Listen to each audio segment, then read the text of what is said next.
Welcome to another Keep It or Change Cars podcast, proudly brought to you by CHANGECARS.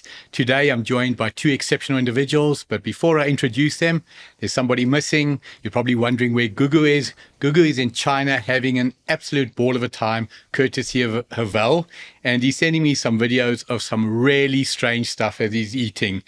I don't know if either of you have been to China, but This is a story for another day. No, thank you. No, thank you. For sure. The two individuals in studio with me, I'm going to start with you, Obi Mokoditwa, familiar face to those who watch Ignition TV, a voice for radio, a face for TV. Perfect. Obi, tell us a little bit about yourself. Yeah, well, I'm Obi. Most of you guys know me from Ignition TV, like you said.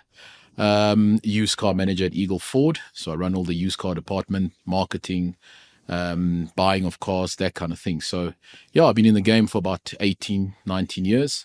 I love what I do. I'm passionate about what I do, and I'm all cars. Fantastic. And I can vouch for that. I've been in studio with you before. If anybody knows his stuff, Obi, it's you. Talk about knowing your stuff. Bobby Petkov from Mit-Mak. If somebody doesn't know who Mit-Mak Motors is, I don't think they're watching YouTube, Google, Facebook, or any other source. Bobby, welcome. Tell us a little bit about yourself. Thank you very much. And we've got a great marketing team. We try and be omnipresent. We try and add value from different angles. And yes, I'm very excited to be on your show. And hopefully I can add value. We're honored to have you here. I think just before we get started with the first question, one of the keys is about truly working your business. Obi, you doing it. Bobby, you doing it. I love being at the coalface. And talking about being at the coalface, our first question comes from Shireen. She's from Meyersdale, 37 years old. And she says, if there's one thing she takes great pride in, is calling out the BS of any motor dealer. I must just tell our viewers and listeners, she didn't say BS, she used the full word. Beautiful. Her question is very simple. She wants to know what is more important when buying a used car, mileage or age? This is a question I love answering because I've got a very definitive answer when I say not negotiable on. Love to start with you, Obi. Your thoughts? Oh, it's for me, it's pretty easy. I mean, being on the used car lot, I think both play a very pivotal role in your deciding factor. Age, I'll make an example. If you've got a 5-year-old vehicle that's got 50,000 Ks and you've got a 2-year-old vehicle that's got 50,000 Ks, what's more important is the maintenance of the vehicle, the service history of the vehicle. Has the vehicle been well looked after? And then you can make your decision based on that. So for me, they're equally important. Very interesting, because I'm going to come back to you on that. Bobby, your thoughts? I'm not going to put too much weight on the vehicle. I'm going to put more weight on the dealership that you are purchasing the vehicle from. So a lot more than even the mileage. Having a dealer sell you a newish vehicle just out of warranty with a bad reputation will mean that you're on your own in case of an emergency. Whereas if you buy from a reputable dealer that can back their product and stands further for their product, even if the car's out of warranty, they will always be there to assist you and serve you. So in my opinion, the dealer is more important than the car, even the car. So that particular question is going to come up later in the show. So my take, I place a greater emphasis on mileage than age. Simple example, 6-year-old car, same shape as a current one, 50,000 kilos, but it's 6 years old versus a 3-year-old that's got 70,000 kilos. Mileage is what wears out a car. Age doesn't wear out a car. Sure, I think there are exceptional circumstances. The car's parked outside all day, in the sun, etc. Yeah. But yourself, 5-year-old car with 60,000 Ks or 3-year-old car with 80,000 Ks? What are you going with? Yeah, look, I'd obviously go with... I'm the host, just remember, ideally you want to side with me. Look, ideally you want to go with a newer car, obviously with newer technology, newer spec. But in the same regard, I still say, if it's well looked after, you can choose accordingly there. Of course. Yourself, Bobby? It's a very open-ended question because 80,000 kilometers Toyota Fortuner will be, for me, more valuable than a 60,000 kilometer, maybe, I don't want to bat a brand, but let's take an Italian brand. you know. Like a Ferrari, for example. Let's Oh, take you a want to be more Ferrari. mainstream, Alfa Romeo. Let's do an Alpha. So you know, you have to go and look at the reputation of the manufacturer as well, and look at that's why a used car is very technical. You it's like getting married. You need to know what you are looking for. Are you looking for a tall girl? What religion? What religion? You know, the color eyes. Because if you're just looking to Bobby, get you're married, giving me a concept for another show, but you carry on with what no you're talking problem. about. So if you It's an art. absolutely well, I think a mix of art and a little bit of maths. But if you like the look of a certain car, let's say a SUV, go and do your research. Who has moral authority in that space? Because Toyota won't have moral authority in a certain area, but they will in a different area. But again, I'll place a lot of weight on the dealer. Yes. A lot of weight on the dealer. Last question on this question. Just a number. What do you consider a high mileage? We're talking second-hand now. 200,000 is obviously high mileage. But what is a number where you say for you a car starts getting high mileage? It also depends on the brand. Of course. But I would say 200,000 Ks on the vehicle, that, you know, parts start needing to be replaced. You know, your CV joints, that sort of thing. You don't really want to be, you know, in that space wanting to replace those kind of parts. So I'd say 200,000 Ks for me. So for me, it's always changing. And I promise you, when I say changing, not because I'm changing my opinion, but just what I'm seeing. 5-6 years ago, I thought 120, 140,000 was still decent mileage. I know my own car. I've got a Range Rover. I bought it with 16,000 Ks. I look after this car exceptionally well. It's now got 70. Is this the same car? Not even close. And now 70,000 is not high mileage. For me, I wouldn't love to buy a car with much over 60, 70,000 Ks. That would be more or less my cutoff. Bobby, yourself? I think it's brand dependent, and you'll have a Fortuner, for example, at 120, 30, 40, 50,000 kilos. Still looks the part. Yes. I always use Porsche for an example. You take a 5 or 6 year old Cayenne with 150,000 kilometers. The car inside does not wear. Yeah. It looks new. You know, the build quality is exceptionally high. And I love BMs. I bleed BMs. But a BMW X5 with 120, 30,000 Ks, when you stomp on the brakes, control arms are Noticeably different. So depends on the brand. If you're gonna be going over 120, I think it's a high mileage car. I would stay away. Yeah, if I may jump in there, when we say brand dependent, if you take a Fortuner, like we've put on the table, or we take a Prado, 200,000 Ks, the engine's just run in. I'm saying this because I've got a Prado that's got 260 odd thousand Ks, but it drives like it's got 60,000 Ks because it's been well looked after. So, you know, it depends on brand. There's something exceptional about Toyota. 2 weeks ago, I was in Dubai, and when you're in Dubai, you've got to go into the desert. 2015 Toyota Land Cruiser. We don't have the engine here. 4-liter V6 manual. The car's purring. We're in the desert. The car's being caned. 566,000 kilos. Clutch done, but gearbox, diff, engine unopened. Unfortunately, not every brand's going to do that. Need advice? Visit changecars.co.za and click on the Keep It or Change Cars tab. Our next question is very interesting. It comes from Janse in Barberton. Don't know if anybody knows where Barberton is. Mining town in Mpumalanga, pretty close to Nelspruit. Lovely little town. He says he's too young to give us his age, but he's prepared to give us a clue. He was born in 1944 and he's got his license 1 week after his 18th birthday on the 21st of January 1962, and he's still driving. So I think it makes him 79. Janse has 3 questions he'd like us to answer. First part, in the last 30 years, where do we believe the biggest advances in motor vehicles has come from? It can be performance, comfort, safety, or technology. Let's start with the first part. Obi, yourself, last 30 years? So I would say safety and technology, those are the biggest, I think, areas where cars have actually gone big. I mean, a couple of years ago, airbags were not, a standard feature. But now every little car or every car's got it. And it's not even just the driver airbag anymore. It's driver passenger side airbags, curtain airbags. 6 airbags today doesn't impress somebody. 6 airbags is like the basic. It's a norm. It's a standard. Yeah, it's a standard feature. So safety is base number one for me. And I'd say technology. I mean, gone are the days where you had to unclip your radio and put in your pocket when you go out. But now it's a standard thing with the car. Cars talk to you. Cars tell you when they need to be serviced, that kind of thing. So for me, those two, safety and technology, have absolutely gone out of this world. Every time I hear something like that, it just brings back memories. You speak about the radio. Yeah. In 1993, I had the privilege of buying a brand new E36 BMW 325. I'd gone from an old BMW, the E30.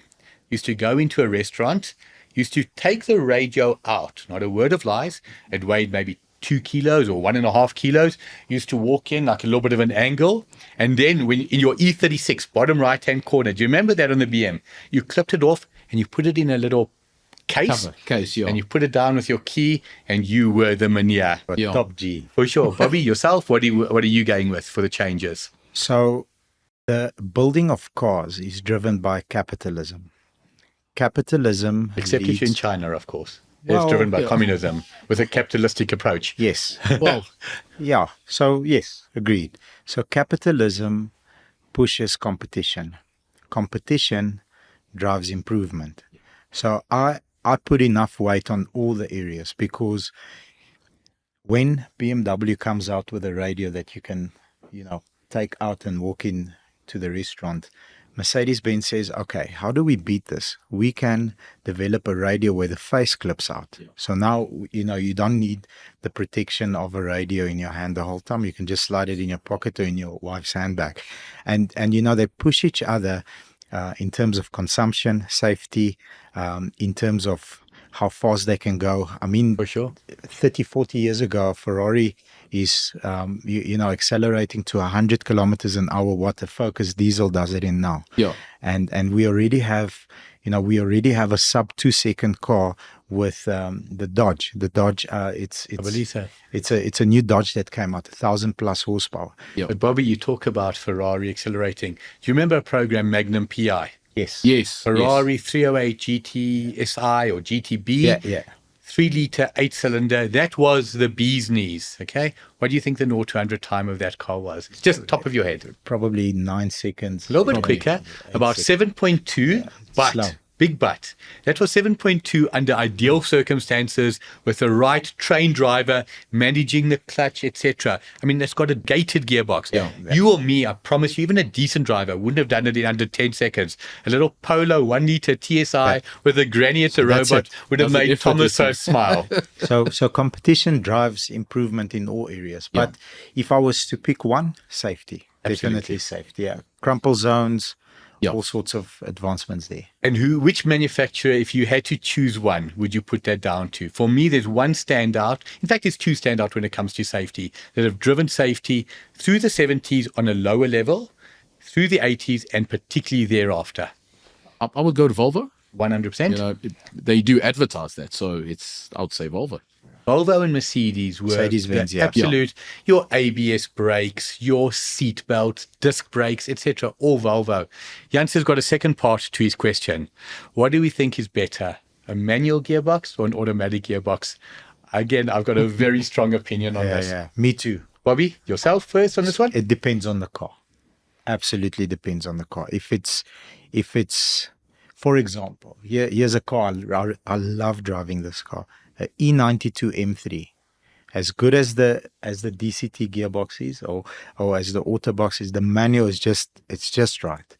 But like a new 135 or a AMG Merc, it has to be auto. Must be auto. So it depends on the car. But Yourself, Bobby? 99% is auto. Obi, yourself? So I'm 100% with you on that. I mean, I had the privilege of driving a 5-litre Mustang manual. That's a nice car. Beautiful car. What year roughly? It was a 2020. Newish 2020. one, yeah. It was a new shape. So, and it's a different drive. It's really a driver's car. You get to experience that Mustang muscle drive in a manual. In an auto, you do get it, but it's obviously controlled. But here's where I was going with this. So being on the used car lot, I'm sure you'll vouch for this, where autos are now selling better than what manuals are because of today's traffic. So in terms of resale value, if you have to look at all those factors, I would say I'm pro auto because of resale value and because you'd get more for an auto these days, and everybody wants auto because it's just a better drive in today's traffic. I use the analogy, you come home from shopping. Would you rather have somebody carry your shopping in for you, or would you rather do it yourself? If I could make one contribution to the motoring trade, it would be the complete elimination of the manual gearbox. I own 2 cars with a manual gearbox. You spoke about that M3. Yeah. So the E36 BMW that I bought, that was a manual. When I look back at that car, not cheap. I'm talking about for the time. Yeah. Horrible. Bought myself a Civic Type R. Fan of the show, all things motoring, phoned in, wanted to sell it. That car has got stonking performance. Beautiful. The manual ruins it. Got a 2007 Alpha Spider, manual. There is zero pleasure, in my opinion, to be derived from a manual. It's constant changing. It's jerky. There's something about a manual that doesn't make sense. Why are manuals still around in certain cars? So if you drive an M2 manual, you can drive a DCT. It's very fast. It's lightning fast. But an M2 manual with rev matching, it's just a driver's car. When you pull it into second gear and the back comes out, auto doesn't give you that smile. You feel one with the car. Fourth to third, downshift to second, rev matching. That's for me. Look, I'm officially the driving oldest here, and I'm feeling the oldest the way you're talking. At one with the car, the rear comes out. I mean, that is incredible. But I personally have been on record as saying the manual gearbox for everyday use. I'll tell you how we settle this. Yeah. Everyday use. Would you even consider a manual, yes or no? I'll go auto for everyday use. Auto. Of Yourself? course, yes, absolutely. I'm on my phone too much to be driving a Beautiful. manual. As the host having the veto vote, I'm glad they finally agreed. Yes. The third part to his question is, what is our opinion of the urban SUV? What he means by the urban SUV, he says, over the years, he's seen a need or lack of need for an SUV in the urban environment. He understands an SUV for off-road, but why do people in the suburbs use an SUV? Personally, I've got a very strong opinion on that. In the country that we in, SUVs have become renowned for having a lower profile in terms of tires with potholes, that kind of thing. So they're bigger inside, they're easier to maneuver, they space. It's mommy's vans. It's all in one. And it's again, I pound on resale value. If something is, or if a vehicle has a lot of liking to it, you're bound to have it in a good resale value. No sort of question. vibe. So the reason why I think SUVs have taken up is because there's a demand for them. They cost less in terms of maintaining, in terms of tires. And we all know that our country is full of potholes. And I think that's a quick escape. It's that feeling of safety that it gives you. For Correct. me, it's the tires. It's that sitting high. The elevation of you it. feel like you're in control. Yeah. You take a 3 Series BMW and an X1 or an X2, which is similar in size. Yeah. There's no question in my mind the BMW X is immeasurably better. What would you put it down to? Similar to what Obi's saying? Yeah, your feeling that you have in terms of visibility, because you're looking, from a higher point of view, you can see more. Yeah. You can climb a pavement. My best friend comes and visits me. His wife owns an X5. They've got 2 children. They've got, it's an event. There's a lot of stuff going on. I don't have kids, so I don't understand all the bags and all the luggage. The X5 boot is full. The kids are, safely seated in their in their chairs, and we're going. If somebody bangs into you at the robot, your chances of surviving that incident goes up when you're in an SUV. Of course. So now getting back to the stick shift versus the, that's how you refer to it, the manual gearbox versus the auto.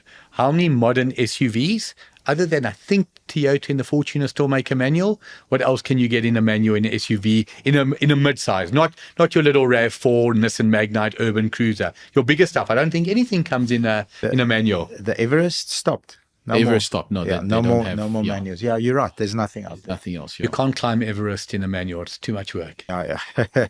You need Awesome. Sherpas. Yeah. Want SA's leading insurance? Visit changecars.co.za and click on the Discovery logo. Our next question comes from Simon. He's 33 and a chartered accountant. He's from Umhlanga and he needs our advice, as he calls it, to balance the books. He wants a perfect balance between something that is classy without being in your face, stand out or showy. The car must not cost more than 600,000 Rand. It must have a minimum guarantee of 3 years and 50,000 kilometers. There are certain cars that he won't consider. Anything Chinese or Indian, French or Italian. I think he's done his homework. No double cabs and not a Fortuner or an Everest. He's very happy to consider SUV or car, and he's open to either petrol or diesel. So, Obi, unfortunately, no Everest sale happening here. What would you recommend? So I thought 2019 BMW 320 diesel, with roughly about 40,000 Ks, will be in the region of about the 600, 630 mark, depending on obviously the spec on it. That was my first initial thought. And then, he said less flashy. Then I thought maybe a Mazda CX-5. Unbelievable car. that CX-5. Unbelievable car. Maybe an Akira, which is a 2.2 diesel, which I thought would have been less flashier, or even a VW Tiguan, which a 2-liter diesel. Those were my three. Now, what's so interesting for me is a question like this. This is asked by the gentleman, but this kind of question gets asked of me pretty much every day in a roundabout way. 600,000 Rand. That is a very decent budget. Yeah. Look at what we've been discussing, mileage versus age. For 600,000 Rand, personally, I would always try get as close to new as possible. That Mazda CX-5, unbelievable. And I've identified an Audi A3 Sportback. 600,000 Rand, class, the Audi quality, flashy, not at all. But as I said, it's class. What do you think of that, and what would you suggest? So I would go either BMW or Mercedes. If I go Mercedes, I will go petrol. The BMW diesel for me is a quieter, more powerful engine, and it's just more refined. Yeah. If you go E-Class petrol, very nice car, comfortable, nice accountant, status, but it's a bit of a sheep a bit of a wolf Wolf in rather sheep's than clothing. in sheep's clothing. But ultimately, 520 diesel for 600K, you can get one with a balance of 3-year plan. And you can drive the car for 5 years and, just upgrade to a newer year model. That's for me the perfect car. Yeah. Bobby, just to ask you here, he's 33. Yeah. He's an accountant. I suppose that adds a bit of age to him. But at 33, would you put him in a 5 Series? Yeah, absolutely. An accountant, yes. If he's a professional. Yeah. So depending if he's working at a firm or, he's doing an independent thing, when you arrive with that type of car, you're classy, and but yet you're not flashy with the 520D. So now my bias for the Audi brand is well known. You watch me on any show, I'm Audi. Audi comes first, second and third, and I'm not sure where BMW and Mercedes come, even though unbelievable products. But you asked a question, and funny enough, I thought the same. 5 Series and E-Class, for me, not the identifiable right car for a 33-year-old. Not the wrong car, it's a good choice. But what do you think of the Audi A6? You know it? Yeah, I do. They probably sold 10 they sold 10 a year. Yeah. So they've got shocking resale value, as does the equivalent Volvo, the S90. Nice Just car, that. Unbelievable Very nice, yeah. car. So what he's obviously looking for is some options. He repeated he doesn't want to be flash. Chartered accountant, you arrive in a Volvo or an Audi, are you not making an unbelievable statement? Sorry to jump To burst in, my Bobby. bubble. I honestly think you've got a point, Bobby, when you say accountant. That adds another 10 years to the age. 43 years old. Yeah, 43. now that you said it, I'm thinking about it and how accountants are. Volvo is not wrong. The E-Class is not wrong. The 5 Series is not wrong. So you got a point. You really do. Because a 33-year-old would want something more hatchback, more flashy, more. But he states that he doesn't want all that. So you're not wrong. What's also nice, he lives at the coast. We all know at the coast performance is much better. Most modern cars are turbocharged or supercharged, whether petrol or diesel. Now, are you going for petrol and you going for diesel? I'll go Mercedes petrol, Yes. BMW diesel. Yeah. But all the cars that we've mentioned, is it fair to say superb performance? Yeah.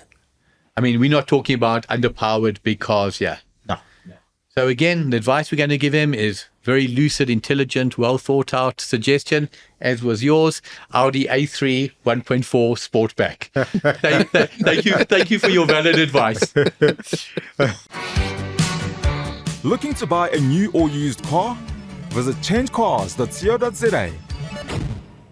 Our next question comes from Tembin Corsi from Welkom in the Free State, and he has written and he wants to know, and Bobby, this question was tailor-made for you. Let's go. Why has it become harder and easier to sell a car today? He says harder because there's so many choices, easier because every single person who wants your car will come to you at your home, at your work. You go online. Bobby, I'm going to start with you. Mit-Mak, roughly how many cars a month are you buying? So we're buying in excess of 350 to 400 cars, but I'll answer the question this way. No. First, go back to the amount of cars. That is 15 cars a day. That goes to the part that he asked, how it's become easier for a consumer to sell and better for the dealer. Yeah. So, the motor industry for the longest time in South Africa has not been customer centric. It's been dealer centric, and the banks have encouraged that. Now there has been disruptors that came in that are starting to make it customer centric. So that at any point when you put the client first, ultimately that industry wins long term. It's going to ruffle feathers. People are going to be unhappy, but therein lies the opportunity. So if you are looking at it, it's harder because I'm spoiled for choice. It's good because now from the comfort of my own home, I can have 5 or 6 or 8 or 9 platforms fighting for the best price. I'm going to be able to go on social media and review the way that they behave towards consumers, towards other businesses. And I am at the point where I make a decision who I sell to. Okay, this is a customer-centric environment.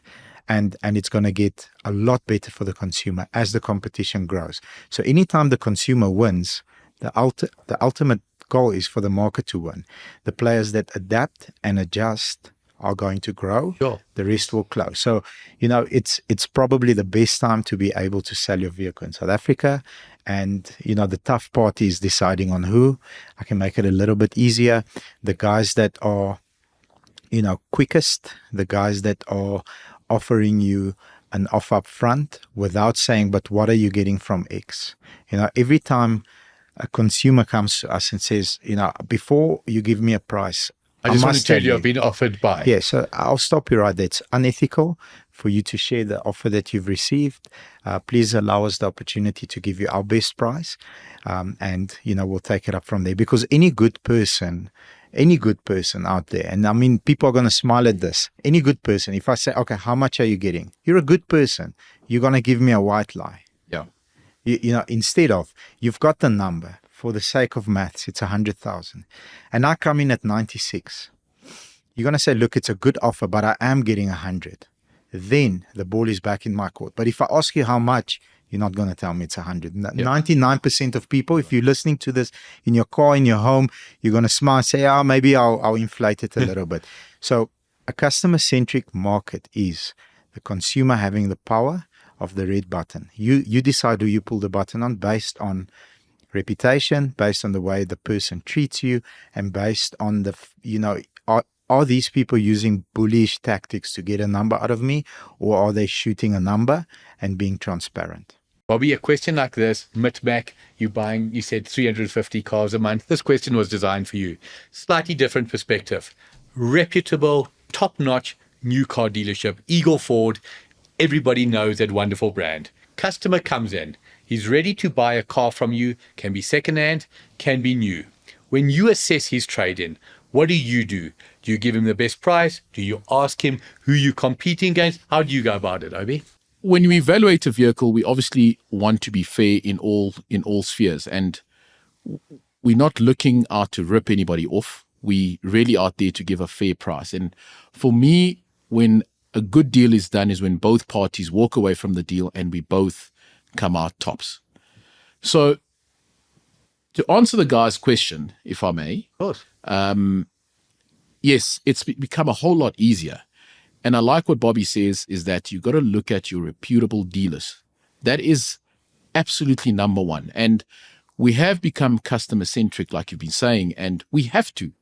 We have to be transparent to the customer because that's where we build rapport. And yes, you're going to ruffle a lot of feathers, like you're saying, for all those dealers that are not reputable because they're the ones that are not following procedure and doing what needs to be done correctly. But I'd like to make it so easy for Teb and Corsi. You've got options. You've got very good options. But also play the game. If you're always looking for the best deal, if your sole aim is to try play somebody off against the other, it's like life. You're married, there's always a better husband, there's always a better wife, there's always a better home, there's always a better. What is my car worth? Thumbs up figure around the 200,000 mark. I go into Eagle Ford, they offer me 200,000 Rand, they're ready to do the deal. You know what? Right there, you've got a fair deal. You take one of the online platforms, you phone them, you ask them to evaluate the car. They come out, and I like what you said, Bobby. Don't play one off against the other. It's just, I think it leaves a bad taste in the mouth. When you go value a car, is it fair to say that as Mit-Mak, you want that car? You're ready to do business there and then? Yeah, look, my intention is to do a deal.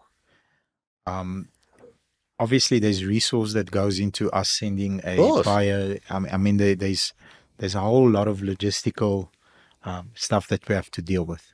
Our intention is to do a deal. However, long term, if our intention is to serve a customer and we don't do the deal on the day because somebody has us beat, leaving a bad taste in that customer's mouth will, be more of a reputational damage around a fire or around a conversation like this, then, thank you very much for the opportunity. We really appreciate your time. I'm sorry we couldn't serve you this time. Well, listen, you can't win every one. Yep. But what I'm saying is the deal is ready to be done. Obi, you get the impression that all this customer wants to do is play hardball. You've got a 1 in 5 chance of doing the deal. Doesn't that irritate you? Where you feel like you're playing up against 4 people. I, sir, want to buy your car. Give me a fair price. Let's do the deal. Am I wrong? No, you're 100% right. You don't want customers playing you against another dealer because you don't know what that dealer's got in that vehicle that they're purchasing. So again, it's playing around with money, but we need to know what the true value of the vehicle is and then play it from there. Absolutely. But I think for Tim and Corsi and our audience, I think it's clear. You have exceptional choices, but what goes round comes round. Be fair to the dealer, and I promise you the dealer will be fair to you. This is the end of another incredible episode of Keep or Change Cars.